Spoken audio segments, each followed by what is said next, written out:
విఘ్నులు సాహిత్యాభిమానులైన శ్రోతలకు నమస్కారం అండి. మిమ్మల్ని చాలా రోజుల తర్వాత కలుస్తున్నాను.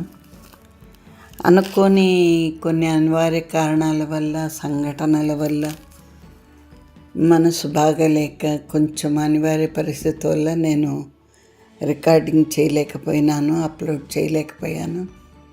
నన్ను క్షమించమని ప్రార్థిస్తున్నాను. పోతే చాలా రోజులైంది కనుక ఒకసారి కథను మళ్ళీ రీక్యాప్ లాగా చేస్తానండి. దిండు కింద పొగచక్క 4వ భాగానికి స్వాగతము. 4వ భాగం చెప్పేదానికి ముందు క్లుప్తంగా జరిగిన కథ చెప్తానండి. నేపాల్ దేశ పరిస్థితులు, ఆ భౌగోళిక పరిస్థితుల గురించి వివరించడం జరిగింది. అక్కడ ఉన్న సాంప్రదాయాలు, పద్ధతుల గురించి చెప్పడం జరిగింది. అందులో ఒక జంటలో స్త్రీ అతనితో నాకు నువ్వంటే ఇష్టం లేదు అని కూడా చెప్పలేదు. నేను నిన్ను విడిపోతున్నాను, నువ్వు ఎక్కడికన్నా వెళ్ళొచ్చు, ఎవరితోన్నా కలిసి ఉండొచ్చు అని అతడు చూస్తుండగా దిండు కింద పొగ చెక్క పెట్టింది. అతను దానికి ఒప్పుకోలేదు. ఆమెను కారణం అడిగాడు. ఆమె మోక్షం గురించి అని చెప్పింది, తన గురువు గురించి చెప్పింది. ఆ గురువు ఎవరు, అతని సంగతి నేను కనుక్కుంటాను అన్నాడు అతను. ఆ గురువు ఎక్కడ ఉంటాడు, ఏం కథ అనే కథ వచ్చింది. అది లహరి నగరంలో జరుగుతున్న కార్యక్రమాలు, ఆ నగరంలోని పద్ధతుల గురించి చెప్పడం జరిగింది. ఈ గురువు చాలా ఆకర్షణీయంగా ఉంటాడు. అతని గొంతు చాలా బాగుంటుంది. అతన్ని చూసి చాలామంది శిష్యులు ఆకర్షింపబడినారు. అతను కుటీరంలో నివసిస్తూ ఉంటాడు. అతను ఆడవారిని దగ్గరికి రానీయడు అని ఒక ప్రతీతి. ఇలా ఉండగా ఒకరోజు ఒక స్త్రీ అతని దగ్గరికి వచ్చి, నన్ను గుర్తుపట్టావా, నేను పలానా అని మాట్లాడింది. అతను ఒప్పుకోలేదు. ఆమె ఎవరో తెలియనట్టుగా నటించాడు. సరే నేను మళ్ళీ వస్తాను నీ దగ్గరికి అని చెప్పి ఆమె వెళ్ళిపోయింది. ఇలా ఉండగా ఇక్కడ ఈ కథలో శాకయ్య అనే అతని కథ వచ్చింది అంతర్భాగంగా. ఈ శాకయ్య ఎవడు అంటే అతను ఆంధ్రదేశంలో ఒక గ్రామ నివాసి. అతను చిన్నప్పటి నుంచి వాళ్ళ తండ్రి చాలా ముద్దుగా పెంచాడు. అతనికి యుక్త వయసు వచ్చాక చనిపోయాడు. అతనికి పని పాటలు నేర్పలేదు. అతను ఏ పని చేయకోకుండా ఊరికే తిరగడం అలవాటు చేసుకున్నాడు. అలా అయ్యి కూడా అతనికి పెళ్ళయింది, భార్య, 6 పిల్లలు ఉన్నారు. వాళ్లకు ఆహార సంపాదన కూడా కనీసం చేయడు. ఇంట్లో ఉంది తిని కూర్చుంటాడు. భార్య అతనితో విసిగిపోయి నువ్వు వెళ్ళిపోనగానే అతను సంసారాన్ని వదిలేసి వచ్చేసాడు. దానికి అసలు కారణం వేరే ఉంది, అతను ఎందుకు సంసారం వదిలేసి వచ్చాడని. ఇతను ఊర్లు పట్టుకుని తిరుగుతూ చివరికి నేపాల్ వచ్చాడు. అక్కడ ఒక బోటియా అనే కోయతెగతో పాటు నివసిస్తూ అక్కడ వాళ్ళు చెప్పగా తిప్సిలా అనే మృగం ఉంది అని కనుక్కున్నాడు. ఆ తిప్సిలా కోసం అన్వేషిస్తున్నాడు. ఎందుకంటే తిప్సిలా తన గుహలో ఏవో రొట్టెలు దాచిపెడుతుంది, అవి తింటే ఆయుష్ పెరుగుతుంది అని అతనికి చెప్పారు. అతను నమ్మి దానికోసం వెతుకుతున్నాడు. ఇంతవరకు అతనికి తిప్సిలా అనేది లభించలేదు. ఇది క్లుప్తంగా జరిగిన కథ అండి. ఈ శాకయ్య మళ్ళీ ఏం చేశాడు, ఇంకోటి కూడా చెప్పాను పోయిన వారము. శాకయ్యకు బోటియా తెగల వాళ్ళు కొత్త పేరు మార్చారు, కొత్త పేరు అని. అదేంటో కూడా ఈ వారం తెలుసుకుందాము. ఇక ఆలస్యం చేయకోకుండా కథలోకి వెళ్ళిపోదామండి. ఇక్కడ శాకయ్య బోటియాలతో నివసించుచున్నప్పుడు ఒక కొత్త పేరు వచ్చింది. వేటాడినప్పుడు శాకయ్య సింహం వలె మృగముల మీద దూట జరుగుచుండెను. సులభంగా మృగములను వధించుచుండెను. అంచేత శబరులందరూ అతనికి సింహము అని పేరు పెట్టిరి. ఇతడు మానవుడు కనుక సింహుడు అయ్యను. తర్వాత క్షత్రియులు సింహం అన్న శబ్దమును తమ పేర్లకు తగిలించుకుంటూ వచ్చిరి. సింహశబ్దము శ్రేష్టవాచకమై రాజసింహుడు అన్న శబ్దం పరిపాటి అయింది. అసలు సింహశబ్దం నామంనకు చివర తగిలించుకుంటకు భగవంతుడైన శ్రీమన్నారాయణుడు కారణం. ఆయన ప్రహ్లాదుని రక్షించుటకు, హిరణ్యకశిపును వధించుటకు నరసింహుడాయను. పురుషసింహుడు ఆయన. నరసింహుడు అనగా సగం నరుడు సగం సింహం. సింహం సగం దాకా లేదు, ఒట్టి తల మాత్రమే సింహం. నరసింహుడు వేరు, పురుషసింహుడు వేరు. కొంచెం పరాక్రమవంతుడైన పురుషుని పురుషసింహుడు అనవచ్చు. కానీ నరసింహుడు అనగా భగవంతుడైన నారాయణుని అవతారంలో ఒకటి మాత్రమే. ఆ ఆటవికల్లో కొందరు తన్ని శాకయ్య సింహుడు అని పిలవనారంభించిరి. శాకయ్య తెలుగు మాట. వారి నోళ్ళు తిరగక శాకయ్య శాక్య అయినది. అంచేత అతడు శాక్యసింహుడైనాడు. తన పేరు హఠాత్తుగా శాక్యసింహుడగట శాకయ్యకు ఆశ్చర్యం కలిగిన. అతడు చాలా సంతోషించను. తన పేరిట్ల మాట తాను నిస్సందేహంగా 1000 ఏండ్లు అంతకుమించి బతుకుదును అన్న ఆశకు దోహదమైంది. తిప్సిలా లభించలేదు. తన దారి తాను పోవచ్చును. ఎక్కడికి పోవును? అన్నీ ఇట్లుండగా శాకయ్యకు ఒక మహాగుణం ఉన్నది. అది కామ ప్రవృత్తి. తింతకు తిండి లేని భార్య యందు 6 సంతానమును కన్నచో వాడెంతటి కాముకుడో తెలుసుకునవచ్చు. ఇంత అసమర్థుడు నువ్వు లేచిపోరాదా అని భార్య అనగా అతడు తన గ్రామం నుండి గృహం నుండి లేచిపోవటకు కారణం వాడు ఆ ఊరిలో నివసించుటకు వీలు లేకపోవటయే. ఇతడు కొన్ని ఇళ్లలో గురువు, మహాప్రవక్త. పురుషులను స్త్రీలను అతడిని దైవంగా పూజించేవారు. ఆ గృహముల సంఖ్య కొద్ది. ఆ ఇండ్లలో ఉన్న కొందరు స్త్రీలు వీనికి అలవాటు పడ్రి, కొందరు ఎదురు తిరిగిరి. నువ్వు మతగురువు అనుకుంటుమి, యోగీశ్వరుడు అనుకుంటుమి, ఏకపత్ని వ్రతుడు అనుకుంటుమి, పరస్త్రీ ముఖమును చూడవు కనుకనే కామతృప్తి కొరక బొబికల ప్రోవునందు సంతానం కంచుంటివి అనుకుంటుమి అని. కథ పురుషుల దాకా వెళ్ళాను. ఆ పురుషులలో పెద్దలు గురువు ఏం చేసినను తప్పులేదు అనుకున్నారు. మానవ సృష్టిలో కొందరు ఇట్టివారుందరు. భార్యలకును గురువులకు సంబంధం ఉండుట వారి మోక్షమునకు పోయేడు మెట్లలో ఒకటి అని. కొన్ని రాజ్యంలో కొందరు పెద్ద పెద్ద ఉద్యోగస్తులు తమ భార్యలను రాజుల వద్దకు, పై అధికారుల వద్దకు పంపింతురు. తమ సంతానం గొప్పవారగుదురని. ఆ కలిగిడి సంతానం తమ సంతానం కాదన్న జ్ఞానం లేదు. కానీ శాకయ్య ఈ పని కొందరు పెద్దలు అంగీకరించినను యువకులు అంగీకరింపలేదు. వారు శాకయ్యను పట్టి శాకం చేయవులేనని భావించిరి. అందుచేత శాకయ్య తన జన్మస్థలం నుండి పారిపోవక తప్పక వచ్చాను. అతడి భార్యయు అతడి కుమారులను వానికి కోపం వచ్చి అభిమానం వేసి లేచిపోయినాడు అనుకున్నారు. యథార్థమైన విషయం వారికి తెలియదు. వీరేమనుకున్నారు, పాపం రోషం వచ్చి వెళ్ళిపోయినాడు ఆ మాటలు కొనుక్కున్నారు. అసలు కథ అది. ఈనాటికి కూడా కొంతమంది ఇలాంటి ప్రబుద్ధులు కనిపిస్తూనే ఉన్నారు అక్కడక్కడ. మొన్న రీసెంట్గా ఒక న్యూస్లో ఒక పాస్టర్ గురించి ఇలాగే వచ్చింది. ఒక 9 ఏళ్ల అమ్మాయిను 12 ఏళ్ల అమ్మాయిని మోసం చేసి కడుపు చేసి ఆ అమ్మాయిని మేడపై నుంచి కిందకు తోసేశాడు అని. ఇలానే ఉంటాయి ఈ ప్రబుద్ధులైన గురువులు అనేటోళ్ళు ఇలా ఉంటారు. సరే, ఈ శాకయ్య గడిచిన 5-6 ఏళ్ళు పలు దేశంలో తిరిగాను కదా. ప్రధానంగా గిరివ్రజపురంలో 2-3 ఏళ్ళు ఉండను. అది పెద్ద కథ. అచ్చటి నుంచి పారిపోవాల్సి వచ్చాను. దానికి కారణము వాని కామ ప్రవృత్తి.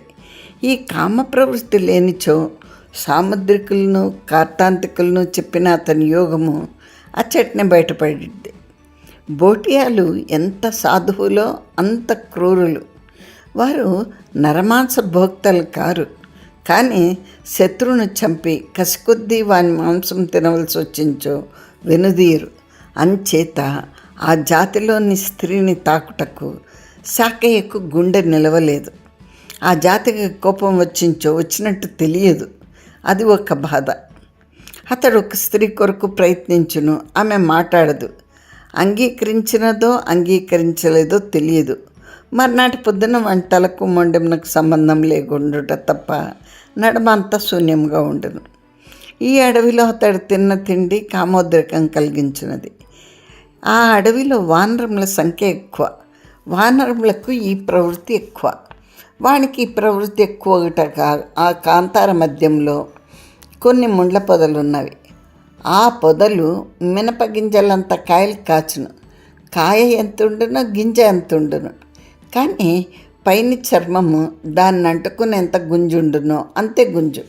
వానరంలో ఆ కాయలను కసకసా నమిలి మింగును. ఇతడు ఆ కాయలను పొప్పర మాత్రం తిని గింజలను మీచుండను. అది ఒక ఆపద అయినది. ఆ పొప్పర అంటే పైన పొట్టు కలిగించు కామోద్రేకమును గింజలు కొంత అణుచును. వీడి కామోద్రేకమునకు మితి లేకపోయిను. వట్టి కామోద్రేకమా? అట్లొక నెల్లాళ్ళు బతికించో మరణం తప్ప ఇంకొకటి లేదు. అప్పుడే అతనికి ఒక స్త్రీ కనిపించను. ఆమె భోటియా జాతి స్త్రీ కాదు. ఎక్కడి నుండో వచ్చను, ఎందుకు వచ్చానో తెలియదు. శాకయ్య సహజంగా అందగాడంటకు వీల్లేదు, కానీ అందవికారి మాత్రం కాదు. ఆజానుబాహువు, పెద్ద నేత్రములు, మిసమిసలాడు శరీరము, 9 రెక్కల వంటి మీసము, జుట్టు, గడ్డము. పెద్ద దుస్తులు కూడా లేవు. విశాలమైన వక్షస్థలము. అతన్ని చూచి ఆ స్త్రీ మోహపడిందంటలో దోషమేమీ లేదు. వారు కలిసిన సన్నివేశమే కొంత విలక్షణంగా ఉంది. ఆమె ఇతడిని చూడలేదు, ఇతడే ఆమెను చూచాను. ఆమె నేపాళ దేశపు స్త్రీ. ఇతడికి 10 భోటియా జాతి శబ్దములు వచ్చును, కానీ నేపాళ భాష రాదు. ఆమె ఒకనాడు నేల మీద పరుండి ఓ పుట్టలోనికి చూచుండెను. ఇతడు ఆమెను దూరం నుండి చూచాను. ఆమె ధరించిన దుస్తులు తెలుపు, నలుపు, ఎరుపు రంగుతో కలిసింది. అది ఒకటే వస్త్రం, కంఠము నుండి పాదముల వరకు కప్పుకొన్నట్టు ఉండెను. ఇతడు దూరం నుంచి చూడగా అతడికి ఇన్నాళ్లకు తిప్సిలా కనిపించిందే అనిపించిన. ఇది దవ్వు నుండి చూచిన చూపు. పాము శరీరము, పొట్టి శరీరము, దీర్ఘపుచ్చ కాదు, అంటే పొడవుతోక కాదు. ఇతడు సమీపించించో అది పారిపోవునో మీదకు దూకునో తెలియదు. ఇంతకును దాని ముఖంను చూడవలేను. అంచేత దూరంగా పోయి చుట్టూ తిరిగి ఆమె కవిముఖంగా కొంత దవ్వు నుండి చూచాను. ఆమె నేపాళ దేశపు స్త్రీ కదా. ఉదయించి కొంతమేర మింటిలో సాగిన సూర్యకిరణములు ఆమె ముఖమున పడుచుండెను. అది నేపాళ దేశము, పర్వతమయము. సూర్యోదయము చమత్కారంగా జరుగును. సూర్యుడు మింట కొంత దూరం పోయిన తర్వాత కానీ కనిపించడు. సృష్టిలో అది ఒక చిత్రం. సూర్యోదయం ఎప్పుడగునో అప్పుడే ఎర్రని కాంతులు కనిపించును. ఒక పర్వతపు ఎత్తునకు, సముద్ర తీరమునకు 25-30 అడుగుల వారడి ఉండను. అనగా ఇంచుమించు యోజనం మేరలో 1/4 వంతు కావచ్చు, సగం కావచ్చు. అర్ధయోజనం కింద ఉన్న జనులకు సూర్యోదయం ఎర్రగానే ఉండును. అర్ధయోజనం పైన ఉన్న జనులకు సూర్యోదయం ఎర్రగానే ఉండును. ఆ పర్వతాగ్ర నివాసులైన జనులకు సూర్యుడు ఎర్రగా ఉన్నప్పుడు, యోజనంలో సగం భాగం కిందగా ఉన్న జనులకు సూర్యుని ఎర్రదనం విరిగి తెల్లగా ఉండెను. భూమండలం మీద సూర్యుడు ఎప్పుడు కనిపించునో, ఎక్కడ కనిపించునో అప్పుడే అక్కడ సూర్యోదయం. తత్కాలంన ప్రాగ్దిశయంత ఎర్రను ఉషరాగం, ఉపరాగం పుట్రగా మాందు. ఆ ఎర్రదనము సూర్యునిది కాదు, తత్రత్తులైన జనుల నేత్రదోషమేమో. ఆ ఎర్రదనము మంచు దేశములలో మరికొంత విలక్షణంగా ఉండెను. ఆ ఎర్ర కిరణములు ఆమె ముఖం మీద పడి, ముఖము మార్జాలం యొక్క వదనముగా ఉండెను. పిలిముఖంలాగుంది. ఇది నిస్సందేహంగా తిప్సిలా ఇన్నాళ్ళకు కనిపించింది. అది తాను నివసించిన రంధ్రంలోకి చూచున్నది. ఎందుకు చూస్తోందో తెలియదు. లోన దాని పిల్లలు ఉన్నవేమో. ఇప్పుడేం చేయలేను? పోయి దాన్ని పట్టుకొంచో ఏం లాభం? సవ్వడి చేసించో అది పారిపోనేమో. అది సాధు మృగమో క్రూర మృగమో తెలియదు. అటవికులు చెప్పుట అంత సాధువు కాదు, అంత క్రూరమును కాదు అని చెప్పిరి. వారు చెప్పిరే కానీ వారెవరు చూడలేదు. ఆ మొగమును గురించి అది ఒక పెద్ద కింవదంతి. ఇందులో ఒక మార్గం ఉంది. దానికి తెలియకుండా, సవ్వడి చేయకుండా దాన్ని సమీపంలోకి పోయి అచ్చడి సవ్వడి చేసించో అది తొందరలో బొరియలోనికి దూరిపోను. అప్పుడు అది దాని బొరియ అని తెలియను. తర్వాత ఆ బొరియను తవ్వి దానిలో ఉన్న రొట్టెను గ్రహించవచ్చును. ఇంత తవ్విన తర్వాత రొట్టెలోంచి ఏం చేయలేను? అది అదృష్టం. ఇన్నాళ్ళకి తిప్స్లా కనిపించింది కదా. ఇది భాగ్య విశేషమే కదా. రొట్టె కూడా నిస్సందేహంగా కనిపించును. ఆ యోగ్యత తనకు లేంచో తిప్సిల ఎందులకు కన్నులకు కనపడను. ఇది పాము శరీరం కలది. దానికి కాళ్ళు నన్ను అవసరమైనప్పుడు కాళ్ళు లోనికి ముడుచుకుని పాము వలె జర్రం జారిపోను కదా. అట్లే పాము వలె లేచి తోకపైన నిల్చునేమో. మనిషిపై పడి రక్కునేమో, గుడ్లు రక్కునేమో. అది విషజంతువో కాదో ఎవరినూ చెప్పలేరు. బొరియలో దూరినను, కానలో పడి పరిగెత్తినను నష్టం లేదు. కానీ తోకపై లేచి ఖర్చులకు ప్రయత్నించో ఏం చేయలేను. చేయి చాచినంత ఎడంన నిల్చుండి హఠాత్తుగా అకస్మాత్తుగా ఒక ఒడుపుగా పరమ వేగంగా పామును పడగ కింద అమర్చి పట్టుకున్నట్టు దాని మెడ కూడా పట్టుకొనవలేను. ఆ విద్య తనకు చేతనగును. బోటియాళ్ళు తనకు నేర్పిరి. మరియు వాని చేతిలో ఒక గుణపం కలదు. ఆ గుణపంతో దాని మెడ కుచ్చినను కొచ్చవచ్చు. కానీ తాను తిప్సిలను చంపుటకు రాలేదు. దాన్ని చంపించో తనకేం లాభము? అది తన మీదకి వచ్చించో దాన్ని సంహరించుటయో, మెడ మీద పట్టుకుని దాని ఉద్వేగము తగ్గిన తర్వాత నేల మీద వదిలిపెట్టగా అది సహజంగా తన బొరియలోకి దూరును. అటిదేదో జరగవలేను. అంచేత అతడంత చుట్టూను మళ్ళా వెనకకు తిరిగి వచ్చి అది చూడకుండా దాని వద్దకు పోచుండెను. అతడు సూర్యునికి ఎదురుగా పోచుండెను. అతని శరీరపు నీడ వాని వెనకనే ఉంది, కానీ ముందు పట్టలేదు. అదొక అదృష్టం. ముందుకు పడితే తన అలికిడి ఆ మృగంనకు కలిగేది. దగ్గరికి పోయిన కొలిది అది మృగం కాదేమో అన్న సందేహం కలగనారంభించెను. మృగం కాక ఏమగును? ఇది నిర్జనమైన అడవి. ఇచ్చట ఉన్న జనులు తాల్చేడు వస్త్రములు ఇట్లుండవు. ఒక ఊహ వచ్చించో ఆ ఊహ అచ్చటి పరిస్థితులను అనుసరించి వచ్చును. పరిస్థితులకు సంబంధించిన ఊహ రాదు. పట్టణంలో మేడ మీద లేక ఒక సందులో అర్ధరాత్రంన మండుచున్న నిప్పుల వలె కన్నులు కనిపించును. అది పిల్లి కావాలను, కుక్క కావాలను, సింహం కాదు కదా, పెద్ద పులి కాదు కదా. అడవిలో అట్టిది కనిపించో అది పెద్ద పులేమో శివంగేమో అనిపించును. చివరికి శివంగి కాకపోవచ్చును, పులి కాకపోవచ్చును. కానీ ఊహ వచ్చే లక్షణం ఇది. అందుకనే మానవుడు ఒక ప్రసంగంను విన్నప్పుడు, ఒక గ్రంథం చదువుచున్నప్పుడు కలిగడ అర్థ విశేషం లేదా ప్రతీతి సందర్భంను బట్టి ఉండును. హరి అన్న శబ్దంనకు 10 అర్థములు కలవు. విష్ణుమూర్తి, సింహము, కప్ప, పాము, కోతి మొదలైనవి. కథా సందర్భంను బట్టి ఆ అర్థమగును. అట్లే అచట ఆ నిర్జన ప్రదేశమున వడల వలువలు దాల్చెడు జనం తిరుగుట దుర్లభమైన స్థలం. అందటి వసనములు తాల్చి ఒక వ్యక్తి పండుకొనినది అనుకొనుటకు వీల్లేదు.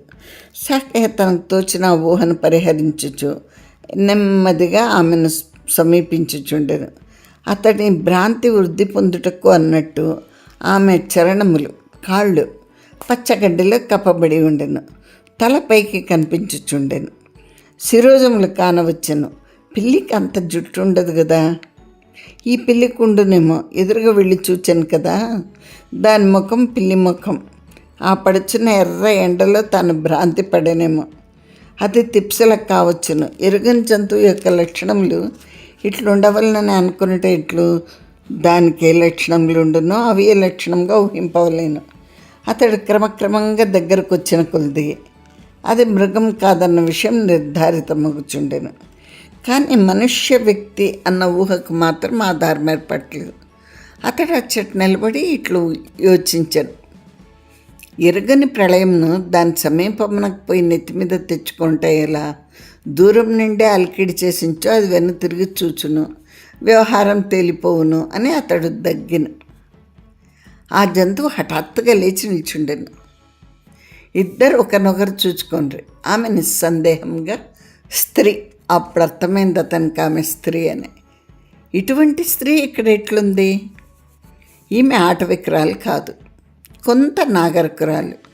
ఆమెతో తను మాట్లాడాను. తను ఆంధ్ర భాషలో మాట్లాడాను.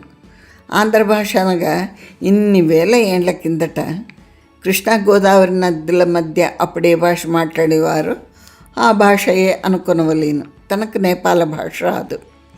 ఆ నేపాళ భాష కూడా భిన్న ప్రాంతంలో భిన్నంగా ఉండును. తనకే ప్రాంత భాష రానప్పుడు ఆవిడ ఏ ప్రాంతం నాకు చెందినేమి, అతడు ఏదో మాట్లాడను, ఆమె ఏదో మాట్లాడను. ఒకరి మాట ఒకరికి తెలీదు. కానీ ఆమె స్త్రీ అని తెలిసినంతనే ఇతనిలో ఒక మార్పు వచ్చాను. తిప్సిలయ్యు 1000 ఏండ్లు బతుకుటయు సర్వము మటుమాయమైపోయినాయి. ఇతడు ఊరికే నవ్వును, ఆమెయు నవ్వుచుండెను. ఈ నవ్వు విద్వేషమునకు బదులు ప్రేమను కలిగించిన ప్రేమే అని చెప్పుటకు వీల్లేదు, కానీ విద్వేషం మాత్రం లేదు. ఆమె అతని సౌందర్యమును చూచెను. అతడిని చూచినంతనే వెగటు కలుగుటలేదు, భయం కలుగుటలేదు. అతడు ఆటవిక్కుడన్న ఊహయూ కలగలేదు. అతడు ఆటవిక్కుడు కాక ఏమగును? వాడిని జుట్టు చిక్కిరి బాకిరిగా లేదా? లేదు. పురుషులు కానీ స్త్రీలు కానీ తమ ఉన్న చోట తమ శరీర సౌందర్యం గురించి శ్రద్ధ తీసుకోండి వారైనచో వారు మహారణ్యముల ఎందైనను సరే ఎంతవరకు వీలైనచో అంతవరకు తీసుకుంటూనే ఉంటారు. ఇంకొక గంట సేపట్లో ఒక స్త్రీ చనిపోవునని ఆమెకు తెలియను. ఆమె వీలైంచో తలదూకుని బొట్టు పెట్టుకుని చీర ధరించి మృత్యు కొరకు ఎదుర్చొచ్చుండును. గడ్డము గంట సేపు పెరగనేయని వాడు ఏమైనానేమి తన గంట సేపు పెరిగిన గడ్డంతో చూడనిచ్చున వాడు తప్పకుండా యముని యొక్క కొలువునకు పోలేను. తన గడ్డం మాసిపోయిన యముడు కోపించునేమో, తన ఉద్యోగం పోవునేమో. ప్రకృతి అపరిహార్య అందరు, అది ఇదే.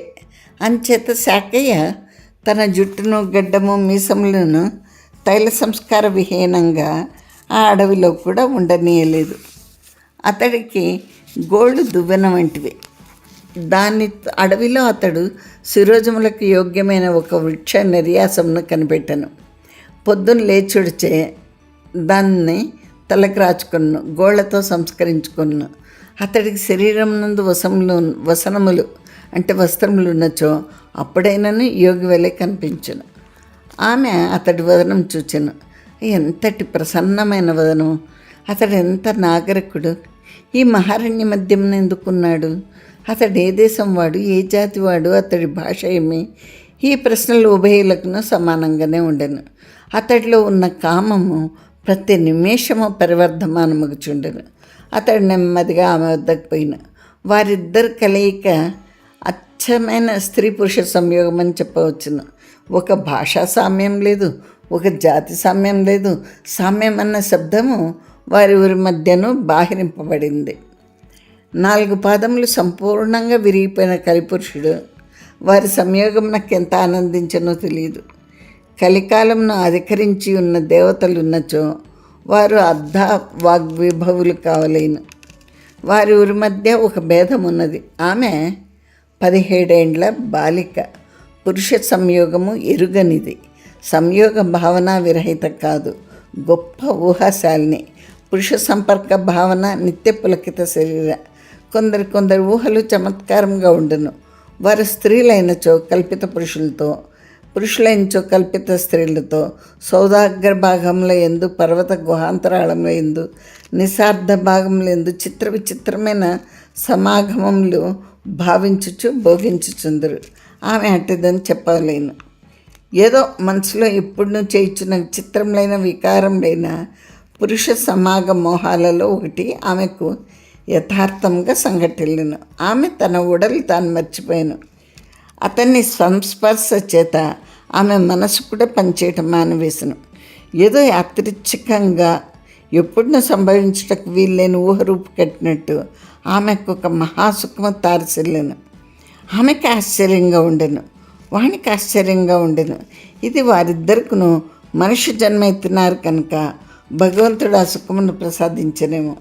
ఎంత కామోద్రేకం కలది అయినను పురుష వ్యాఘ్రము స్త్రీ ఉరుకంతో సంగమించదు. అంటే పులి ఎక్కడైనా తోడేలతో సంగమిస్తుందా? పురుష సింహము ఆడ చిరుతపులతో సంగమించదు. ఇది ఒక్క మనుష్య జాతి అందే సిద్ధమైన విషయం. ఇది సంఘటిల్లినది. తర్వాత ఏమి? అడవి మృగములకును మనుష్య జాతికి భేదం ఎందు ఉన్నది. ఆ అడవి మృగములు ఎట్లు సంఘటిల్లించో తర్వాత వాడిని దారి లేచిపోను. ఇక్కడ అట్లు జరగదే. ఆమెను అతడు వదిలిపెట్టలేదు, అతడిని ఆమె వదిలిపెట్టలేదు. తన సంగతి అతడు ఆమెకు చెప్పలేదు, ఆమె తన సంగతి అతడికి చెప్పలేదు. ఒకరినొకరు వదిలిపెట్టి ఉండలేరు. అంతయు సైగలతో సాగుచుండెను. కొంతవేళకు ఆమె తాను వెడలిపోదన్న సంగతి చేశాను. అతడు అంగీకరించలేదు. మళ్ళా రేపు పొద్దున సైగల చేత తెలియజేసిన. అతడు ఆమెతో ఆ దినమంతయు రాత్రంతయు గడిపిన కానీ ఆమెను వదిలిపోనీడు. ఆమె మాత్రం ఏం చేయను. ఏదెట్లయినా సరే అతడు ఒత్తిడినే భరించను. భరించుటనగా తాను చిటుకోపోలేను, అచ్చట తన వారు ఉన్నారు, వారితో సర్ది చెప్పుకొనవలేను. వారు ఒకవేళ తనను వెతుక్కుంటూ అడవిలోనికి వస్తారేమో, వచ్చించో తాను కనిపించించో అదొక ఆపద. అట్లా వచ్చేటి వారు లేరని ఆమెకు ధైర్యం ఉండి తిరవలేను. తాను వెళ్ళకపోయించో ఎవరు ఆదుర్దా పడవచ్చును. ఆ ఆదుర్దా పడేటి వారు తన కోసం వెతుక్కుంటూ రాలేరు. మరియు వారికి తన సాహసము, తన స్వతంత్రత, తన బలము, తాను ఎట్టి మృగమునైనా సులభంగా వధింపగల శక్తి తనకున్నదని వారు తెలిసిన వారై ఉండుట ఆమెకు తెలిసి ఉండవలేను. మరియు ఆమెకు 15 ఏండ్లు ఉండును కనుక కఠిన శరీర, పాము వలె పరిగెత్తగలదు, పులి వలె దూకగలదు, భల్లూకం వలె మీద పడి పీకగలదు. శాకేయును ఏమీ చేయలేదు, అది అతని అదృష్టము. మొత్తానికి ఇలా శాకయ్యకు ఒక అమ్మాయితో కుదిరింది. మర్నాడు పొద్దెక్కి ఆ పిల్ల శాకయ్యను వదిలించుకొని పోయాను. ఆ ప్రదేశము శబర మండలం కాదు, అది కఠోర గహనం. దానికి ప్రాగ్దిశయందు అంటే తూర్పు దిక్కులో శబర మండలం అంటే కోయవాళ్ల గూడెం ఉంది. దక్షిణ దిశయందు ఒక ప్రదేశం ఉంది, అది చిట్టడివి. మొత్తం మీద పెద్ద వృక్షములు 10 కంటే ఎక్కువ ఉండవు. అది 10 మైళ్ళ చదరం గల కొండ ప్రదేశం. పుట్టలు ఎక్కువ, పొదలు ఎక్కువ, ఎక్కువగా చిరుతపులులు నివసించే స్థలం. ఆ స్థలంలో ఎవరు నివసించరు. అచ్చట సమృద్ధిగా వాగులు లేవు, ఫలవృక్షములు లేవు. అది వ్యవసాయంకు పనికిరాదు, వేటకు పనికిరాదు. ఎవరు ఎందుకో ఆ స్థలంలో 10 గుడిసెలు వేసుకొని ఉండ్రి. ఒక చోట ఉన్న గుడిసె పెద్దది, అందులో ఒక ముసలిది నివసించుచుండెను. ఆ గుడిసె పరిశుభ్రంగా ఉండను. పట్టణ సమీపం నందున్న నివాసం వలె ఉండను, కానీ అడవిలోని కుటీరం వలె లేదు. గీలా ఆ ఇంటికి పోయాను. లోపల ఒక మంచంలో ముసలిది పడుకొని ఉండెను. ఆమె ఆటవిక స్త్రీ వలె లేదు, నాగరికురాలి వలె ఉండెను. ఆ కుటీరం చాలా విశాలమైంది. కుటీరంలో ఆహార పదార్థములు సమృద్ధిగా ఉన్నవి. కుటీరంను సూచించో సంపద్వంతంగా ఉన్నది. ఒక్క విశేషం ఏమంటే ఆ గుడిసెలో ఆయుధములు కలవు. బల్లెము, 2 వంకర కత్తులు, 3 బాకులు, కత్తులు, ధరించుటకు చేతులకు తొడుక్కును ఇనుప కవచంలో ఒక ఇనుప శిరస్త్రాణము, భుజములను, రొమ్మును, కత్తివాటల నుండి ఒడ్డుకుంటవలసిన ఇనుప కవచములు. ఆ కుటీరము పైకి కుటీరం వలె ఉన్నది, అనగా బయట నుండి పోయించో అడవి ఆకులు కప్పబడినట్లుండును. అంతయు ఒక కాంతార తరుపత్ర సమాచ్ఛాదితమైన కుటీరము. ఆ ఆకులు నేల మీద వరకు వాలి ఉండును. లోపల గోడలు ఉన్నవి, అవి రాతి గోడలు. గోడలకు ఎత్తు లేదు, కానీ ఈ కుటీరం ఎత్తైన ప్రదేశం ఒకటి చేత లోపల నివసించే భాగం లోతుగా చేయబడింది. అంచేత లోనున్న ఇంటి ఎత్తుతనం బయటకు కనిపించదు. ఇంటిలోనికి కొంత దిగిపోలేను, మరలా ఇంటిలో తగినంత వెలుతురుంది. ఇంటి కప్పు మీద ఉన్న ఆకులు జారిపోయినట్లు ఒకచోట కనిపించును. అది జారిపోవట కాదు, బుద్ధిపూర్వకంగా చేసిన పనియే.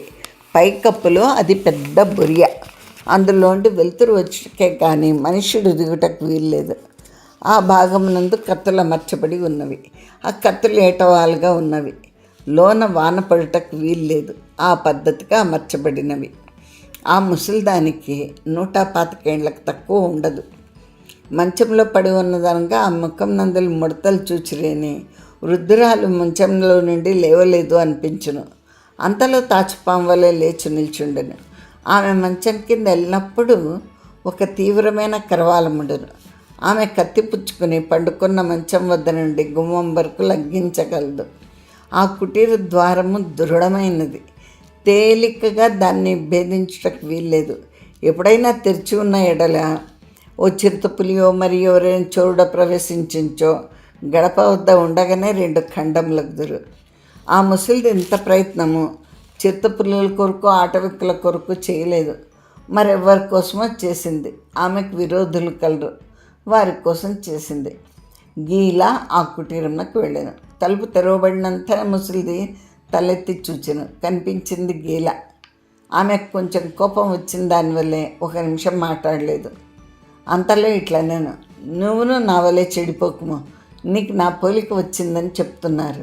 రూపం చేతనే కాదు, గుణముల చేత కూడా ఆ పోలిక సంపాదించుకుంటున్నావు. స్నానం చేస్తువా, భోజనం ఆచరించుతువా, రాత్రి ఏం తిన్నావు, ఎక్కడున్నావు అంటే గీలా అంది, అడవిలో చాలా దొబ్బుపోయి తిని ఓ చోట పొద్దు కుంకింది, దారి తెలియలేదు, ఓ చెట్టు మీద ఎక్కి నిద్రపోయి తిని. అవ్వా, ఆ చెట్టు రమణీయకత చెప్పుటకు వీల్లేదు.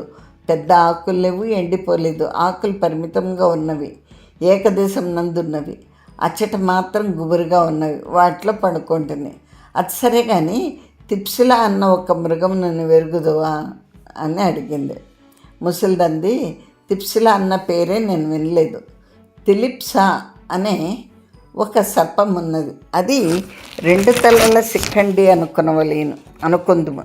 అవును, జ్ఞాపకం వస్తుంది. ఇట్టి పేరు నాకు ఒకనాడు గంగాటుడు అన్నవాడు చెప్పాడు. దాని శరీరం పాము వలె ఉండునని, కొండ చిలువ వలె ఉండునని, దాని ముఖము బిడాల ముఖము అంటే పిల్లి ముఖమని, దానికి చరణములు కూడా ఉండునని. ఇది ఒట్టి పుకారే కానీ అట్టి జంతువు లేదు. గంగాటుడు దాని కొరకు చాలా ప్రయత్నించినట. నేను వాడిని పరిహరించుచుండెడి దాన్ని. అతడు ఏదో చెప్పేవాడు, నేను మర్చిపోతున్నాయి. కొందరు వృథాగా కొన్ని ఆశలు పెట్టుకుందరు, వారిని కొందరు మోసగింతురు. ఈ తిప్సిలా అటువంటిది. దాని ప్రసక్తి ఎందుకు వచ్చింది? ఎవడైనా ఆటవికుడు నిన్ను కలుసుకొని దాన్ని చూచితివా అని అడిగినా అంటే గీలా అంది, అట్లా నన్ను అడగలేదు. అతడు నేనే తిప్సిలా అనుకున్నాను. నిన్నటి పొద్దున నేను ఒక విచిత్రమైన జంతువును చూచి తిని దాన్ని పట్టుకుందామని వెన్నాడి తిని అది ఒక చిన్న వల్మీకంలోనికి దూరిన. దాని రంధ్రం విశాలంగా ఉండెను. నేను నేలపై పరుండి ఆ రంధ్రంలోనికి చూచుంటేనే నన్ను దూరం నుండి ఒక పురుషుడు చూచి నేను తిప్సిలా అనుకున్నట. నా ముఖము బిడాల ముఖం అవునో కాదో చుట్టూ తిరిగి వచ్చి చూశాడు. తొలి ఎండలు నా ముఖం మీద పడుచున్నవి. దూరదృష్టికి అతడికి నా ముఖం మార్జాల ముఖం వల్లే కనిపించిందట. అతడు అంత దూరం మళ్ళా తిరిగి వచ్చి వెనక నుండి నన్ను పట్టుకొనవలననుకున్నాడో ఏమో, నా మీదకి లంఘింపవలననుకున్నాడో ఏమో. కానీ ఆ తిప్సిలా జంతువు స్వభావం మెరుగక వెనక నుండి దగ్గినాడు. నేను తిప్సిలను కాను, గీలానైతిని. ముసిలిది నవ్వుతూ, ఓసి దుర్జనరాలా, నువ్వెవరో అడవిలో తిరుగుతున్న పిల్లవు కావలేను. గీలా ఎందుకైతివి? నువ్వు చెడిపోయితివా అన్న నీ తండ్రి నన్ను బతకనిచ్చునా? అప్పుడు గీలా అంది, అవ్వా, అతడు మన దేశం వాడు కాడు. మన దేశంలో అందరి పురుషులందరూ వామనులని చెప్పవచ్చును. అతడు ఆజానుబాహుడు. నీవు అంగీకరించో అతన్ని తీసుకొని వచ్చి నీకు చూపింతును. అతని వదన సౌందర్యమునకు, శిరోజ నీలిమమును, అతని దేహ నైగనిగ్యమును, అతని మందహాస పూర్ణిమా చంద్రికా చటలను నువ్వు సూచించో అతడిని నువ్వు నాకు దక్కనేయమని భయం. అతడి సౌందర్యం గురించి వర్ణిస్తోంది. ఓసి కుటిల్రాలా, నేను ఇంకెన్నాళ్ళు బతుకుతాననుకుంటావు? నాకు ఇప్పుడు 125 ఏండ్లు. నా ఆయుర్దాయం నాకు తెలియను. నేను ఇంక 2 ఏండ్ల కన్నా బతకను. నేను ఈనాడు తాచువలే పరిగెత్తగలను, చిరుతవలే దూకగలను, కత్తివేటుతో ఖండించగలను అంటే జీవితాంతం అవి అభ్యస్తం లేని విషయములు కనుక చేయగలను. ఓసి, ఆరోగ్యమునకు ఆయుర్దాయమునకు సంబంధం లేదు. తాటి ఎత్తున పెరిగిన చెట్లు తీవ్ర జంజుకు అంటే సుడిగాలికి పడిపోవచ్చును, దావాగ్నికి తగలబడిపోవచ్చును. కొండ నేలల కింద హఠాత్తుగా బీట్లిచ్చి చెట్లు కుంగిపోవచ్చును. ఓసి, ఆలోచన లేదానా? నువ్వు వాటితో సంపర్కం ఎలా పెట్టుకుంటువి? గంగాటం వల్ల నేను చెడిపోతుని, నువ్వు కూడా అట్లే చెడిపోయేదివా? నిన్ను మీ తండ్రి నా వద్దకు పంపించినప్పుడు ఆ కట్టుదట్టం చేసి పంపించాను. నా వద్ద 10 వాగ్దానములు తీసుకుని పంపాను. ఇంతకును నా తల్లి ఆస్తి మన నివారి జాతి నివసించు ప్రాంతంలో ఉన్నది. ఆ ఆస్తి నాకు వచ్చింది. నేను ఎవరికి ఇచ్చివేయుదునో అని నీ తండ్రి భయం. 2 ఏండ్ల కిందట నిన్ను నా అక్కడికి పంపారు. నా ఆయుష్యం ఇంకా 2 ఏండ్లే ఉన్నదని నీ తండ్రికి తెలియను. అతడు జ్యోతిష్యులను కనుగొన్నాడు. ఈ 4 ఏండ్లు నిన్ను నా వద్ద ఉంచో నా ఆస్తిని నీ కోసం చేయుదునని అతడు ఊహ. అతడు ఒక పిచ్చివాడు. నా ఆస్తిని నీకు కాక మరెవరికిత్తును? నీ తల్లి నా చెల్లెలు కుమార్తె. నాకు ఇంకో బంధువులు లేరు. నా ఆస్తి అందలి మమకారం చేత నీ తల్లి తండ్రి 2-3 ఏళ్లకోసారి వచ్చి చూసిపోతారు. పుట్టినప్పటి నుంచి నిన్ను నా వద్దకు తీసుకొని వచ్చుచుండ్రి. వచ్చినప్పుడల్లా నీ ఎందుగల నా పోలికలను పునః ఉద్ఘాటనం చేయుచుందురు అని అవి వారు చెప్పకుండానే కనిపించుచున్నవి. ఓసి, నా ఆస్తి నీకు ఇచ్చించో, నువ్వు మన దేశంలో ఉండించో నువ్వు అనుభవింపగలవు. నువ్వు కూడా నా వల్లనే గంగాటన్ వంటి వాడిని పట్టుకొంచో నా ఆస్తికి తొల్లింటి దుర్దశ పోదు. గంగాటుడు నా పక్షమున పోటయో, నా బంధువులతో తగదా పెట్టుకుంటాయో, పంటను సరిగా తెచ్చుకోలేకపోవటయో, వారితో కత్తియుద్ధములు, వీడిని రాజుల బంధువులు బంధించుట, కొన్నాళ్ళకు వదులుట, నా బంధువుల బాధలు పడలేక నా పంట నాకిచ్చుట, నా బతుకంతా ఇదొక రగడైంది. గంగాటుడు చనిపోయిన తర్వాత నా ఆస్తి నీ తండ్రి చేతిలోకి వచ్చిన తర్వాత కదా నా పంట నాకు వస్తోంది, నేను సుఖంగా బతుకుతున్నాను. ఓ అత్త, ఇచ్చట ఎందుకమ్మా, మంచోటికి పోదాంరా, నిన్ను పువ్వుల్లో పెట్టి పూజ చేస్తా. నేను పూజించుటెందుకు, నీకున్న ఆస్తి నీకు చాలు, ఈ అడవి ఎందుకు, ఈ మృగంలేమి, ఈ నిత్య భయమేమి అని ఎంతో చెప్పాను. కానీ నేను ఈ బతుకునకు అలవాటు పడిపోతుని. ఇది గంగాటుని కుటీరం. దీన్ని దుర్గం వలె భద్రపరిచితిని. అతడు చనిపోయాను. నేను నీవారి దేశంకు వచ్చి తిని అనగా నేను అతడిని మర్చిపోదును అన్న భయం ఉంది. నేను అతడిని మర్చిపోయి అతడి ఎందు ద్రోహమేలు చేయవలేను. అతడు నన్ను పెండ్లాడలేదు. మేమిరువురము అడవిలో మృగంలో కలుసుకున్నాం. కానీ కపోతంలో వలె ఒకరినొకరు పరిత్యజించలేం. అతడు నా కొరకు చనిపోయినాడు. నేను చేసిన పొరపాటేమనగా అతడిని పెంపుడు పక్షి వలె చూచినాను. అతడు ఆటవికుడైనను నేను అతడిని చిన్నతనంలోనే చూచి తిని. నీకు ఈ కథ పూర్వం ఎప్పుడూ చెప్పలేదు. అప్పటికి అతడికి 16 ఏండ్లు మాత్రమే, నాకు 30 ఏండ్లు. అతడిని నేను ప్రేమించి తిని. అతడు తాను కాంతార బతికించో సమస్త ఆటవికుల వలె గడుస్తూ వెళ్ళేవాడు. కత్తి విసురుట, మృగంల కొరకు పొంచుంట, తెల్లవార్లు మేల్కొని ఉండుట, పామోలే జారుట మొదలైన సర్వరక్షణములందు రాటి తెలియడువాడు. నేను అతడిని రక్షించుకొనగలను కదా అని అతడిని చెడగొట్టినాను. అతడిని ఇల్లు కదలనీయలేదు. అతడు ఒక్కడ అడవిలోకి పోయించో నాకు భయం. అతడు నా కంచూపు మేర దాటిపోరాదు. అతడిని నాకు భర్తగా ఉండుటకు తప్ప మరి ఒక వ్యవహారం పొంత పోలేదు. పులి వాని మీద కొరకు వచ్చించో దాన్ని చంపింది నేను. అతడి పొంత పాము కదలాడించో దాని పడగను చెమరింది నేను. గాలి కూగి చెట్టు కొమ్మ అతని మీద పడబోచుంచో మేనొడ్డింది నేను. అతడిని నా పొలం మీద పంటను తీసుకొని వచ్చుటకు నీవారి దేశం పంపి తిని అనగా అచ్చట ఈ అడవులలోని ఎగ్గులు లేవు కదా అని పంపి తిని. అచ్చటి ఎగ్గులు అచ్చటున్నవి. నేను చిన్ననాటి నుండి అడవిలో ఉండడం చేత నాకు అడవిలోని కీడులే తెలియను, కానీ జనం నివసించు చోటి గోడులు నాకు తెలియవు. గంగాటుడు ఎంత అటవిక జీవనం నందు సమర్థుడు కాకపోయినను వాడిలో ఆటవికుల లక్షణములు లేకపోలేదు. అతడు చివరికి ఏమైనాడు, అటు అడవులకి పనికి రాకపోయాడు, ఇటు జనపదములకు పనికి రాకపోయాడు. అతడికి నా చుట్టాలు నా పంట ఇచ్చుటకు కూడా అంగీకరించలేదు. అవి కలహములు. అతడు నా ధైర్యం చూచుకుని వారితో వివాదపడ్డ, వారు అతన్ని పట్టి ఇచ్చుట, నేను జనపదములకు పోయి వాని పక్షంన వాదించుట, నా బంధువుల్ని నేను నుంచో జడిసి చివరికి తప్పనిసరి నా పంట నాకు చెల్లగట్టుట. నా చెల్లెలి కూతుర్ను మీ నాయన చేసుకున్నాడు. అప్పటి నుండి కదా నేను సుఖపడుచున్నాను. నీవారి జాతిలో ఎక్కువ మంది వృత్తులు చేసుకొని బతికేవారు. కత్తులు కటార్లు పట్టుకుని జీవించేవారు కారు. మీ నాయన అటువాడు కాదు. అతని పురువులు కాశ్మీర్ దేశాధిపతుల సేనలో పనిచేసినవారు. అతడు సాముగడ్డీలు నేర్చినవాడు. తన పెద్ద అత్తగారు ఒక అత్త ఇట్టిదున్నదని తెలిసి అతడు నన్ను చూడవలనని ఉబలాట పడినాడు. మీ అమ్మ పెండ్లి నాటి నుండి నా నడుమ నీ తండ్రి నడుమ ఒక సౌహార్దం ఏర్పడింది. అతడు నన్ను గౌరవింపనారంభించాడు. అతడికి కొంత పొలం ఉంది, నీ తల్లికి కొంత పొలం ఉంది. నా పొలం అతడికి అప్పగించి తిని నా పంటలో సగం అతడినే తీసుకోమంటుంటిని. ఆనాటితో నా బంధువుల బాధ నాకు వదిలింది. నీ తండ్రి కటారి కాడు.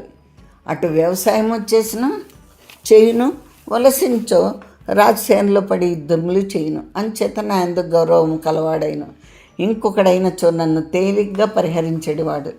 నాకు నా తల్లి నుండి సంక్రమించిన ఆస్తి నేను కులం నుండి బాహింపబడుతున్నని నా బంధువులు గ్రహించదలిసిరి. నిజానికి నేను చెడిపోయిన దాన్ని, కులం నుండి బహిష్కరింపబడిన దాన్ని. అట్టి వారికి తమ ఆస్తుల మీద అధికారం ఉండదు. కానీ నాడొక అధికారి ఉండెను. అతడు ఒక శబర స్త్రీని పెండ్లాడెను. తక్కువ కులపు స్త్రీని ఎక్కువ కులం వారు పెండ్లి ఆడించో, స్మృతులు బాధించో, వారి మర్యాదలు పోవు. తక్కువ కులపు పురుషుడు ఎక్కువ కులం నందలి స్త్రీని పెండ్లాడించో అధికారం పోవును, ఆస్తులు దక్కవు. ఇందొక న్యాయము ఉన్నది అనుకుందును. పురుషునికి ప్రాధాన్యం ఉండి తిరవలేను. స్త్రీలు పురుషులు సమానమైన స్థితి ఎందే ఉన్నారంటలో నేను స్వార్థపరులను కానిచో లేరని చెప్పవలేను. పురుషుని యొక్క ఆధిక్యము అంగీకరింపబడే తిరవలను. ఒసిగ్గీలా కానిచో నేను గంగాటను వెంటబడి అడవులకు వచ్చుటేమే. స్త్రీలు పోయి భర్తతో నివసించుచుండ్రు కానీ భర్తలు వచ్చి స్త్రీలతో నివసించట్లేదు. ఇదంతా పురుషులు చేసిన దాస్యమని నేను నా ఆస్తి నిలబెట్టుకుని వేళ నా పంట నాకు దక్కవలేనన్న పట్టుదల కల అప్పుడు వాదించి తిని, కానీ అది యథార్థం కాదు. నీకు ఇదంతా ఎందుకు చెప్పుచుంటేనంటే నా చెప్పిన సంగతుల్లో కొన్ని నీకు తెలియను. నువ్వు అతడికి వట్టి ఉతివి కాకుండా గీలానైతిని అని చెప్పుచుంటివి. ఈ సంగతి నేను మన్నించగలను. స్త్రీకి ఒక సందర్భం బట్టి సహజత్వమును బట్టి ఒక పురుషునికి వసైగుట సంభవింపవచ్చును. నన్ను అడిగించో అది దైవం చేసెను అందును. నీవు ఒకవేళ ఆ పురుషునికి నిన్ను అర్పించుకొనొచ్చో కానక అతడే నిన్ను బలవంతంగా తన దానిగా చేసుకొనొచ్చో అట్లా సంభవించుటకు ఎన్ని కారణములు ఉన్నవి. నువ్వు నా చెల్లెలు మనమరాలు ఒకట, నా బతుకిట్టిదగుట, నా కాస్తి కొంత ఉండుట, నీ తండ్రి స్వభావం ఇట్టిదగుట, నీ తల్లి కూడా దీనికి అంగీకరించుట, నీ ఎందు నాకు ప్రేమ కలుగుట, నా ఆస్తి నీకు రావాలేనని నీ తండ్రి కోరుట, 4 ఏండ్లు నా వద్ద ఉంచుట, నేను నిన్ను అడవుల ఎందు తిరగనిచ్చుట, అడవుల ఎందు నువ్వు తిరుగుటకు నువ్వు నిర్భయంగా ఉండుటకు నేను నీకు యుద్ధ విద్య అంతయు నేర్పుట, నిన్నెవడును నీ ఇష్టం లేకుండా ప్రతారించుటకు కానీ వశపరుచుకుంటగాక కానీ సాధ్యం కాకపోవుట. ఇన్ని కారణ పరంపరల చేత ఇట్లు జరిగింది అనుకుందాం. ఈ కారణములన్నీ వాణి అంతటా అవి జరిగినవి, అట్లే ఉన్నవి. ఈ కారణములను నువ్వు సంఘటించలేదు, నేను సంఘటన చేయలేదు. దీని పేరు దైవీయము, దీన్నే కర్మ అందరు. కానీ నేను ఒకటి చెప్తాను, అతడెవడో నాకు తెలియదు. ఇది నిజమేనా, జరిగిందా? జరిగించో అతడిని తీసుకుని వచ్చి నాకు చూపింపము. నిన్ను చూచినంతనే నాకు తెలిసింది ఓసి, స్త్రీ యొక్క వట్టి శారీరకమైన బడలిక వేరు, పురుష సంపర్కం చేత కలిగిన బడలిక వేరు. దీన్ని విడివిడిగా చూచుటకు ఒక విలక్షణమైన అనుభవ దృష్టి కావలేను. నాకు అది ఉన్నది. ఒక అనుభవ దృష్టి కలుగు అనగా ప్రాణములతో బతుకోలేను. తీవ్రమైన ఆలోచనలు, గాఢమైన పరిశీలనము, విషయములందు చొచ్చి చూడగల శక్తికి పదును పెట్టుకుంటూ కావలేను. ఎక్కువ మంది జనం ఒట్టి పశువుల బతుకులు బతుకుదురు, విచారణ చేయగా హృదయములతో బతుకరు. వారి జీవితములు వ్యర్థ జీవితములు. ఒక సుఖమును కానీ దుఃఖమును కానీ లోతుగా అనుభవింపలేరు. లోతుగా లేనప్పుడు బతుకేమి అని చెప్చున్నాను. నీ ముఖంను చూచినంతనే నేను గ్రహించి తిని, నీవి పని మన జాతిలో ఉన్నప్పుడు చేస్తూ అనుకోను. అది ఒక రహస్యమైన సంఘటన. ఎవరినో నీ ముఖం చూచి గ్రహింపలేరు. అచ్చటి జనులకు ఆ లోతుపాతులు తెలియవు. నీ తండ్రి వివేకి, అతడు గ్రహింపగలుగునని నేను అనుకుందును. కానీ నీవు ఇట్లెవరినో అనామకుని, ఆటవికుని, అవిదిత కులగోత్రుని పొందించో అతడు నేను మన్నించేవాడు కాదు. నేనును మన్నించుచుంటిని అనగా నా యందు 2 దోషములు సన్నిహితములై ఉన్నవి. ఒకటి, నీ యందు నా పోలిక సంపూర్ణంగా ఉన్నదన్న ఒక తృప్తి. ఈ తృప్తి కొంత అహంకారం, కొంత అజ్ఞానం. రెండవది, నువ్వు నిజంగా ఎవడో పురుషునితో సంబంధం కలిగించుకోవచ్చో దానివల్ల నాకు కలిగే ఆపత్తి లేదు, వంచన లేదు, సంఘం నందల అమర్యాద లేదు. ఇవన్నీ నీ తల్లిదండ్రులకు ఉండను, నువ్వు వాటిని పాటించవలేను. కూతుండ్రు కొడుకులు తమ కుటుంబంలో యొక్క తమ తల్లిదండ్రుల యొక్క మర్యాదలు నిష్టములు పాటించంచో కూతురు ఎందుకు పుట్టవలేను, కొడుకే ఎందుకు సంభవించవలను? అదంతా ఇప్పుడు ఎందుకు కానీ నువ్వు నా వద్ద ఉండుటి చేత చెడిపోతువి అనుకునవలేను. వట్టి ఇంద్రియ వశంన బతుకుట చెట్ట బతుకు. సంఘం లేదు, మర్యాద లేదు, తల్లి తండ్రి మొదలైన వారి ప్రేమ లేదు. ఇదంతయు ఐహికం. ఆమష్కమకం ఎట్టిదో మనకు తెలియదు. ఇంత కథను తీసుకొని పోయి ఒక్క పురుషుడితోడి శరీర తృప్తితో తల తూచెదవా?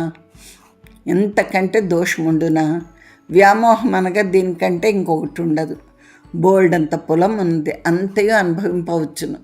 అదంతయు నాకు అక్కర్లేదని ఒక 10 గజాల మేర తిష్ట వేసి కూర్చుండేడు వాడు కృషివుడా? సంసారంలో పోషపోలైనన్న బాధ్యత తెలిసిన వాడొక సన్యాసి. తన పొట్ట తాను చూచుకునేడు వాడు. ఇదొక సన్యాసం. యోగి ఆత్మయు తన మనస్సును పరిపక్వమై సర్వజగము మిథ్యాన్ని గ్రహించి తనలో తాను గూడు కట్టుకుంచో. ఆ కట్టుకున్న గూడు యందు ఆత్మజ్యోతి ఉంది, ఇంద్రియజయం ఉంది, సర్వజ్ఞత్వం ఉన్నది. ఓసి అవ్యక్రాల, కులంను సంఘంను జాతిని మతమును పరిత్యజించి అన్నింటి నుండి బహిష్కరింపబడిన ఒకంతో సంసారం చేయుచున్నచో ఆ గూట్లో ఏముంది? అజ్ఞానం ఉన్నది, కామాంధకారం ఉన్నది, అప్రతిష్ట ఉంది. ఒట్టి కామాంధకారమును తీసుకుని దానికి పట్టాభిషేకం చేస్తావా? ఈ కామం వయస్సు సంబంధి, వయసు శాశ్వతం కాదు. నీకు ఇప్పుడు 15 సంవత్సరములు, నీకు 50 ఏండ్లు వచ్చే వరకు కాదా మరొక 5 ఏండ్లు వేసుకున్నాము. తర్వాత ఈ కామం లేదు. పురుషులకు 100 ఏండ్ల వరకు ఉండవచ్చును. స్త్రీకి 50 ఏండ్లు దాటినప్పటికీ కామం ఉండదు. మరియు అల్పాయుష్కులు, స్వల్ప శరీర దాఢ్యం కలవారు, ఆయుష్ ప్రమాణం 60 ఏండ్లు దాటని వారు, వారి యౌనములు వారి కామములు మనలో సగం ఉండవు. వారి కామతృప్తి 25 ఏండ్లున్నను మెచ్చుకోదగిందే. అట్టి ఈ కామతృప్తి దానికదే. తక్కిన ఐహికాముష్మికములు లేవు. ఇట్టి అల్పీయమైన దాని కొరకు ఎవరైనా తలకు మాసిన నా వంటి వారు, నన్ను బోలిన నీ వంటి వారు తప్ప చెడిపోరు. ఆ పురుషుని తెచ్చి నాకు చూపింపు. ఒక పురుషుడు ఒక స్త్రీని కానీ, ఒక స్త్రీ ఒక పురుషుని కానీ చూచి మేలుపడి నేను ఇతడిని ఈమెను ప్రేమించుచున్నాను అంటారు. ఆ ప్రేమ యొక్క స్వభావం ఏమి? వారి నవ్వు, వారి ఏడుపు, వారి కామపు చూపు, వారి ముఖలక్షణము, వారి శరీర సౌష్ఠవములు తాత్కాలికంగా వీరిని ఆకర్షించినవని అర్థం. అంతకు మించి ఏమీ లేదు. ఈ అల్పిష్టమైన కామభావమునకు ప్రేమ అన్నది పెద్ద పేరు. అట్లా సమకూడిన సంపర్కంలో ఒకప్పుడు నెలలు చాలును, లేంచో కొన్ని సంవత్సరములు పట్టును. వారి వారి ప్రవృత్తులు తెలియను, వారి దుర్గుణములు తెలియను, వారి అహంకారములు తెలియను. క్రమక్రమంగా విరక్తి ఏర్పడిన ఆ విరక్తితోనే కొందరు జీవితాంతం బతుకుతారు. మరి కొందరు విరక్తి ద్వేషంగా పరిణమిస్తుంది. వీరు విడిపోతారు. విడిపోంచో లోన బతికినన్నాళ్ళు కుళ్ళిపోతారు. ఇట్టిది కులంలో జరిగేది పెండ్లిలో మాత్రం ఉండరాదా అంటే ఉండవచ్చు. అక్కడ ఆమష్మికం చెడిపోలేదు, సంఘం చెడిపోలేదు, ఒక్క కామభావమే చెడిపోయింది. ఇక్కడ ఏ కామంను ప్రధానంగా పెట్టుకుని వాటిని అన్నిటినీ తొట్టతొలతన చెడగొట్టుకుంటూ అది కూడా చెడిపోయింది. ఇంతకు నా యందు ఒక దోషం ఉన్నది. నువ్వు యవన ప్రథమ సోపానగత దీపకళికవు. తల్లిదండ్రుల అదుపులో ఉండవలసిందాను, వారి అదుపులో పెరగవలసిందాను. అయ్యో, ఈ లోకం నందు తల్లిదండ్రులు తమ కూతురు సంఘగత మర్యాద స్వరూపులు అనుకుంటారు. యవన సహజమైన వ్యామోహం పొందేడు వయసులో తమ బిడ్డలు ఉన్నారని ఎరగలేక ప్రవర్తింతురు. మీరు చెడిపోదురు. నేను నీతో చెప్పవలసింది, నీ మనసును భద్రపరపవలసింది. ఓసి పిల్ల జాగ్రత్త సుమి. ఎవడో హఠాత్తుగా కలుసుకొని నీ యవ్వనంను దొంగిలించును. వ్యామోహపడి తత్కారావేశం పొంది దానికి లోబడకు సుమి అని చెప్పి ఉండాల్సింది. ఓసి లోకము అహంకారం మీద ఆధారపడి ఉన్నది. ధనాహంకారము, విద్యాహంకారము, శౌర్యాహంకారము, గొప్ప కులం నందు పుట్టి తినన్న అహంకారము, తన కుల మర్యాదను అనుసరించి తన మర్యాదానుకూలమైన అహంకారంను కలిగి ఉండుట సంఘ మర్యాదకు శ్రేయమైంది. వ్యామోహం ఎట్టిదనగా నీ అహంకారములను నశింపచేయను. కులీనత అహంకారం లేని వ్యక్తులు సంఘమునకు చేటు. నేను చెడిపోతుని, నువ్వును చెడిపోతువి. అతడు స్వదేశీయుడు కాదంచున్నావు. అంతకంటే ఆటవికుడైన మేలే. అతడి భాష ఏమి? నువ్వు వానితో ఎట్లు మాట్లాడుతువి? అతడికి మన భాష తెలియనా? ఆ ముసలిది ఈ రీతిగా నీతి, సంఘం, మర్యాద, కామము, వ్యామోహము, ఐహికాముష్మికములు మొదలైన వారిని గురించి గీలాతో 100 ప్రశ్నలతో కలిసి ఉపన్యాసం చేయగా గీలా నిలువున నీరైపోయిన. గీలా తెలివిగల పిల్ల. తెలివిలేని వారైంచు ఇంత ఉపన్యాసంను తుడిచివేస్తారు. ఆ హృదయంలో మేల్కొన్న మహాప్రేమ ఈ వృద్ధురాలకి ఏం తెలియను అనుకుంటారు. అది అజ్ఞానమునకు పరమావధి. గీల అట్టిది కాదు. చదివింది కొద్దీ అయినను వివేకి అయిన తండ్రి పెంపకంలో మర్యాద సాంద్రత కల ఇంట్లో పెరుగుడు చేత విషయములు చక్కగా గ్రహింపగల పిల్ల. అందులో కొంత యవనోద్రిక లక్షణము, కొంత స్వాతంత్రము, కొంత అహంకారం కలిగినను సహజంగా ఆలోచన చేయగలిగిన లక్షణం గీలా ప్రకృతిలో ఉండుట చేత ఆమె తన అవ్వ చేసిన ఉపన్యాసం వలన కంపించిపోయింది. అయ్యో, తాను కూడా ఇంత తెలివి తక్కువలో పడినేమి. గీలా ఏ తత్పూర్వం తాను వివేకాంతరాలనని అప్రత్యుషరాలనని తన్నెవ్వరు ప్రతారించలేదని అనుకుంటోంది. అంటే తన్నెవరు మోసగించలేరు అనుకుంది. అట్టి తాను అతడికి లోబడిపోయినేమి. అతడు ఎటువంటి వాడు, అతని పేరేమి, ఊరేమి, అతని దేశము, అతడి వయస్సు ఎంత, అతడు ఎక్కడి నుంచి వచ్చాడు. ఈ తిప్సిలా అన్న ఒక మృగం కొరకు అతడు అన్వేషించుచుండెనా? తిప్సిలా అన్న పేరు గల ఒక సర్పముందా? తిప్సిలా అన్నది లేనే లేదా? అతడు అట్టి దానికే తిరుగుతూ ఉంటే అతడిని ఎవరైనా కిక్కిరించిరా? అతడు తనను కిక్కిరించుటకి కల్పించి చెప్పానా? ఆలోచించిన చివరికి అవ్వతో ఇట్లా నేను, అవ్వ, నీవన్న మాటలను బట్టి నేను మోసపోయి తిని అనిపించుచున్నది. అతడు ఎవరో నేను ఎరగను. ఆ కాలం నందు నన్నతడు వంచెను. దోషం అతడి మీద ఆరోపించుటెందులకు? అతడు నన్ను వంచుటకు నా యందు నేనే తత్కాలందు ఒక ఆనుకూల్యంనో పాత్రత్వంనో వేళావసం చేత ఒక అంధకారంలో పూని ఉన్నానని చెప్పలేను. అతడికి మన భాష రాదు. నిన్న సాయంత్రంలోనే వాడిని వదిలి ఇంటికి వస్తామనుకుంటే అతడు రానియలేదు. అతడి చుంబనములు, అతడి పరిష్వంగములు, అతడి నవ్వులు, వాడు నా కుంగును పట్టుకుని లాగుటలు, అతడు నేను నడుచుచుండగా తన కాలు అడ్డం పెట్టి నేను ముందుకు పడిపోచుండగా పడిపోయాడు దాన్ని కింద పడకుండా మింటిలోనికి ఎత్తి మిన్ను ఎందే క్రీడా కందుకం వలె ఆచరించుటలు నన్ను సంపూర్ణంగా నా త్వగేంద్రియ సౌఖ్యం నందు ముంచివేసినవి. బామ్మ, అయ్యో, నేను చెడిపోయినను నాకు తెలీదు. నీవింత సర్వారోగ్యాలుగా ఉండుట, నీ కథయు నీ జీవితము నా మనసును ఆక్రమించినవి, నన్ను అలుముకున్నవి. నేను నీ యొక్క విచిత్రమైన ప్రేమ కథా సాగర తరంగడోల నిత్య మనన్న భావం చేత చెడిపోయి తిని అను. నన్ను కూడా నీ వలె ఎవడైనా ఒక సుందరుడు హఠాత్తుగా ప్రేమించుట జరుగునా? వాటితో ఐహిక స్వర్గం అనుభవింపగలనా? అట్టి ప్రేమయే సమకూడించు తల్లిదండ్రులు ఎందుకు, సంఘ మర్యాదలు ఎందులకు అన్నటువంటి ఊహలు నాలో చెలరేగుచుండెను. నీవు వివక్షమానముగా నాకు తెలిసి చెప్పేటి వరకు, దానిలోని దోషములు నిరూపించి చెప్పేటి వరకు నాకు ఆ సంగతి తెలియదు. నేను అతడిని వదిలి నీ వద్దకు వచ్చుచున్నంతసేపు నాకు భయంగానే ఉండను నువ్వేమందువు అని. నీ జన్మకథ తెలిసిన దాన్నగడి చేత సగం ధైర్యంతో వచ్చి తిని నా ధైర్యం అన్న చిన్న గుట్టను నీ విజ్ఞానం అన్న గొడ్డలతో పగలగొట్టితివి. ఇంటికి వచ్చుచున్నంతసేపు నాలో నేనే ఆశ్చర్యపోచుటిని. ఇదేమి పశులక్షణంగా ఉన్నదే. అవి వట్టి ఋతువేళకు అధీనములు, ఆలోచన లేనివి, సంఘం లేనివి, ఒక భాష లేనివి. నా సంయోగం అట్లున్నది. మనుజుల జీవితంలో అట్లయినచో మంజులై పుట్టుట ఎందులకు, పశువుల ఎందుకు పుట్టరాదు అనుకుంటూనే వచ్చి తిని. అతడికి మన భాష రాదు. ఎంత దూరం పోవలేనో అంత దూరం పోతుని అతడిని తీసుకుని వస్తును. నువ్వు చూడుము, అప్రాప్త నష్టమో పాత్ర నష్టమో నువ్వు విచారించి పెట్టుము. నా జీవితంలో నేను నిప్పులు పోసుకుంటేనో తేనీలు కుమరించుకుంటేనో నువ్వు నాకు చెప్పుము.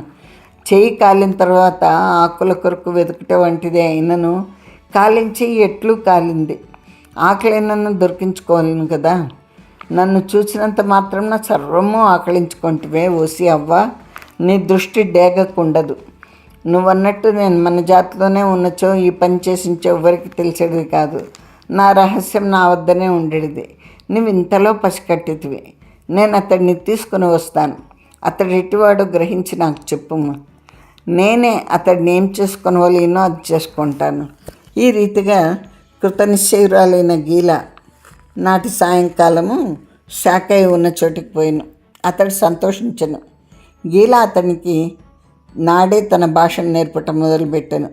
తెల్లవారు వరకు రా, వెళ్ళు, నిల్చుండు, నవ్వుట, ఏడ్చుట, తినుట, నడుచుట, కూర్చుంట, శిరస్సు, కాళ్ళు, చేతులు, పొట్ట, కన్నులు, ఇటు మాటలు 10 సార్లు చెప్పి వాని చేత హేళగా అనిపించి, ఒక్కొక్క దాన్ని 10 సార్లు అనిపించి ప్రయోగం నందు వాడిని అన్నట్లు చేసి, మర్నాడు సాయంకాలం నాకు వానికి అతిపై జ్ఞానం నందు పారంగతుని చేసి అవ్వను గురించి కొంతగా వానికి సగం సగం తెలియనట్టు చెప్పి, భయం లేదని ధైర్యం చెప్పి శాకయ్యను తన బామ్మ గృహంలోకి తెచ్చాను. 4 దినములు అతడు అచ్చటనే ఉండను. అవ్వ వాణిని బెదరగొట్టలేదు. అతడు తన స్థితి అచ్చట భద్రంగా ఉన్నదని భావింపనారంభించను. అతడు తన గురించి వారితో ఏమీ చెప్పలేదు. తనది ఆంధ్రదేశమని, తన పేరు శాకయ్య అని, తనకు చుట్టాలు ఎవ్వరూ లేరని, తన వయసు 25 అని మాత్రమే చెప్పాను. గీల అతడు తనకు దొరికితే ఎంతో అదృష్టమో అనుకున్నాను. అతడు ఆటవికుడు కాడు, నివార్ జాతివాడు కాడు. ఇతడు బ్రాహ్మణుడు, నాగరికుడు, దైవవశంన తన దేశం వదిలి వచ్చినాడు. అతడు వచ్చి 3 నెలలు ఉండెను. ఆ 3 నెలల్లో అతడు గీలా వలన, వాళ్ళ అవ్వ వలన వారి భాషను సంపూర్ణంగా నేర్చుకున్నాడని చెప్పలేను. వారితో నిరాఘాటంగా వారి భాషలో మాట్లాడచొచ్చాను. ఒకనాడు శాకయ్య లేనప్పుడు గీలా అవ్వను గుచ్చి వాడి స్వభావం ఎట్టిదని, వాడు తనతో ఉండిపోవునా అని చెప్పమని అడిగాను. అవ్వ చివరికి చెప్పాను, ఓసి పొరబడితే వాడు ఎప్పుడో నేను తప్పించుకొని పోవును. అతడు తన సంగతి మనతో ఏమీ చెప్పలేదు. నేను నీకు ఒకటే హితం చెప్పేదను. అతడు లేచిపోయిన తర్వాత నువ్వు వాడిని మర్చిపోము, వాడితో కలియనే లేదు అనుకును. అట్లా అనుకుంటా మేలు అంది. గీలా నివ్వెరపోయింది. సరేనండి, ఈనాటికి నేను నా కథనం ఇక్కడితో ఆఫ్ చేస్తున్నాను. సో వాడెప్పుడో ఒకసారి గీలాను వదిలి వెళ్ళిపోతాడని వాళ్ళ అవ్వ జోస్యం చెప్పింది. ఆ జోస్యం ఎలా నిజమైంది అవన్నీ వచ్చే వారం 5వ భాగంలో చెప్తాను. సరేనా అండి? నేను మళ్ళీ ఇంకొకసారి కూడా చెప్తున్నాను, కొన్ని అనివార్య పరిస్థితి వల్ల నా కథనం చాలా ఆలస్యమైంది. దానికి నన్ను క్షమించండి. 5వ భాగము కాస్త తొందరగానే చెప్తానని అనుకుంటున్నాను. మరి చూడాలి. మరి నేను చెప్పే నా కథనము మీకు నచ్చితే లైక్ చేయండి, ఫ్రెండ్స్తో షేర్ చేసుకోండి, సబ్స్క్రైబ్ చేయండి. సబ్స్క్రైబ్ చేయకుండా ఊరికే వినేవాళ్ళకి కూడా దయచేసి సబ్స్క్రైబ్ చేయండి నేను కోరుతున్నాను. మీ సబ్స్క్రిప్షన్ అనేది నాకు చాలా ప్రోత్సాహం ఇస్తుంది. ఇంకా ముందుకు మంచి కథలు మీకు చెప్పడానికి అది ఊతంగా మారుతుంది. సరేనా అండి? సరే, మళ్ళీ మిమ్మల్ని 5వ భాగంతో మళ్ళీ కలుస్తాను. అంతవరకు సెలవా మరి? ఉండనా మరి? Bye bye.